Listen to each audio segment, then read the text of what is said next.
నేరగాళ్లు రెచ్చిపోతున్నారు. పోలీసన్న భయం లేకుండా టార్గెట్ చేస్తున్నారు.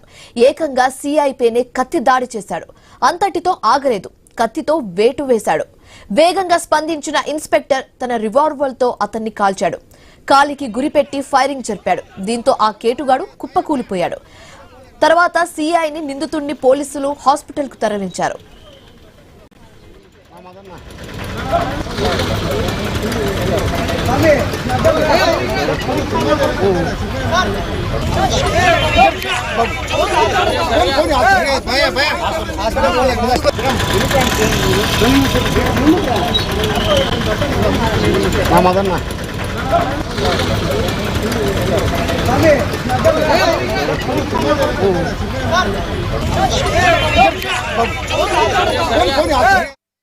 బాబా అని ఒక ఆటో డ్రైవర్ అతను మరొకమ్మ కాలనీ ఏరియాలో ఉంటాడు.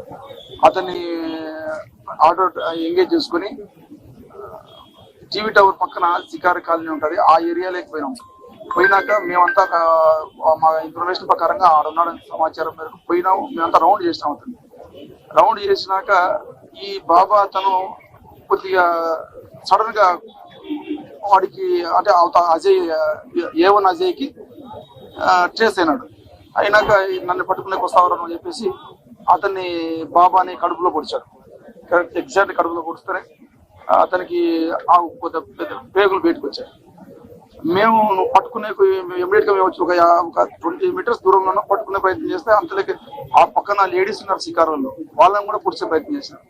వాళ్ళందరూ అలర్ట్ అయిపోయి ఎమ్మడించుకుని వాళ్ళని పట్టుకునే ప్రయత్నం చేస్తే వాళ్ళని కట్ చేయించుకుంటా ఇట్లా అందరినీ ఇలా పొడుచుకుంటా పోయినాడు.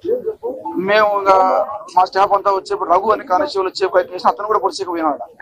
కాకపోతే అతను తప్పించుకుపోయినాడు. ఎమ్మడి చెట్ల అది చెరువు ఉంది, ఆ చెరువులో దూకెళ్ళి లోపలికి ఆ చెట్ల పొదల్లో. మేము అందరు వెతికినా కనపడలేదు. మరి ఒక గంటకి అది జరిగిన 8:30, 9 అయింది. మేమంతా మరి మా స్టాఫ్ ను కొంతమంది పిలిపించుకొని అది ఎలాగైనా మరి పట్టుకోవాలని చెప్పేసి మరి ముందు పోయినాం. ముందు పోతే ఆకుతోటపల్లి అక్కడ నుంచి కొద్ది దూరం ఉంది, అంతా 1 కిలోమీటర్ 1.5 కిలోమీటర్ ఉంటుంది. ఆకుతోటపల్లి అవుట్ కట్స్ లో పోయిన తర్వాత కందుకూరుకి మధ్యలో చెరుకు తోట ఉంది. ఆ చెరుకు తోట గడ్డి కూడా ఉంది, పసులు గడ్డి పెంచినారు తోట. అక్కడ మాకు ట్రేస్ అయినాడు. ఇమీడియట్ గా పట్టుకునే ప్రయత్నం చేస్తే దాంట్లో లోపలికి పోయినాడు. ఇంకా అవుట్ సైడ్ బయటకు వచ్చేకి లేదు. ఆడ పక్క మా వాళ్ళని పెట్టిన చుట్టూ రౌండ్ చేసిన తర్వాత నేను లోపల పోయి అజయ్ బయటికి రాని కూడా రాలే. మనిషి కనపడదు, అంత దట్టంగా ఉంది చెరుకు తోట మాదిరి ఉంది తోట. పొద్దున ఏ కత్తి వాడినాడో, నిన్న ఏ కత్తి, ఆ కత్తి పట్టుకొని వాడినాడు. చక్కని ఇలా వేసేసినాక ఆగరంటే కొద్దిగా ముందు మరి ఆ చెరుకు తోటలో కనపడలేదు. మరి రెండోసారి పొడిచేకి వస్తే నేను నా వెపన్ ఇక్కడ పెట్టుకున్నాను. ఆ వెపన్ తోటి మోకాళ్ళకి అతని కుడి మోకాళ్ళకి బుల్లెట్ దించా కొట్టేసరికి ఆ బుల్లెట్ కుడి మోకాల నుంచి బయటకు వచ్చేసింది.